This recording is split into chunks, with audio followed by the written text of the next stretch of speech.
अस्सलामुअलैकुम। हुज़ूर जाने आलम सल्लल्लाहु अलैहि व आलिहि वसल्लम की हदीस का मफ़हूम है कि मुनाफ़िक की निशानियों में से एक निशानी ये है कि जब वो वादा करे तो उसको पूरा ना करे।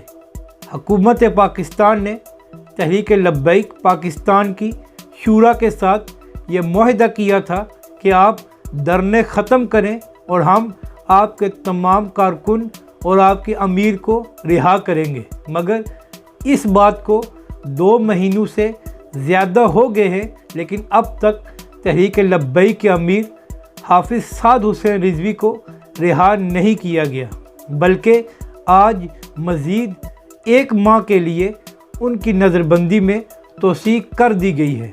शेख रशीद साहब और मज़हबी अमूर के जो वज़ीर हैं, उन्होंने लिख कर दिया था कि वो तमाम कारकुनों और अमीर को रिहा करेंगे। तो अगर हाफिज़ साद हुसैन रिज़वी के ख़िलाफ़ कोई मुकदमा है या उन्होंने खिलाफ कानून कोई काम किया है तो उनके ख़िलाफ़ कानूनी कार्रवाई करें। उनको नज़रबंद क्यों किया जा रहा है? तहरीक लब्बैक पाकिस्तान ने जब से मुआहदा किया है, उन्होंने इसकी कोई खिलाफ वर्जी नहीं की, ना ही उन्होंने कोई प्रोटेस्ट किया, ना ही कोई और काम किया। मगर अभी तक ना ही कलअदम करने के फ़ैसले को वापस लिया गया है और ना ही हाफिज़ साद हुसैन रिज़वी को रिहा किया गया है।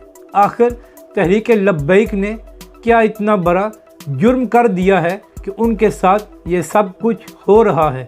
एक तरफ तो इमरान खान साहब ने उन लोगों को हुकूमत में बिठाया हुआ है जिन्होंने हज़ारों लोग कराची में कत्ल किए और लोगों से बत्ते वसूल किए और पता नहीं क्या क्या करते रहे। वो लोग तो आपको काबिल कबूल हैं, मगर तहरीक लब्बैक जिन्होंने कभी कानून हाथ में नहीं लिया, ना ही कभी रियासत पाकिस्तान के ख़िलाफ़ बात की, फिर भी उनको सज़ा दी जा रही है। आखिर ये कब तक चलता रहेगा कि जो भी नामूस रिसालत का नाम लेगा उसको इसी तरह दीवार के साथ लगा दिया जाएगा?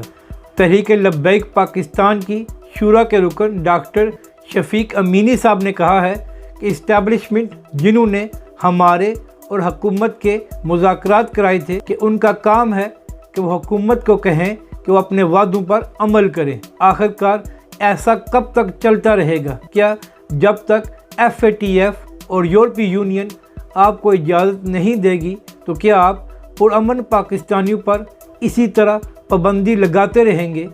और दूसरी तरफ हामिद मीर जिसने पाक फ़ौज को गालियां दी, रियासत के ख़िलाफ़ बात की, उसके ख़िलाफ़ कोई कार्रवाई क्यों नहीं हो रही? क्या यह सिर्फ़ उन लोगों के लिए कानून है जो नामूस रसालत की बात करते हैं? अगर आपको हमारी ये वीडियो अच्छी लगे तो इसे लाइक और शेयर ज़रूर करें।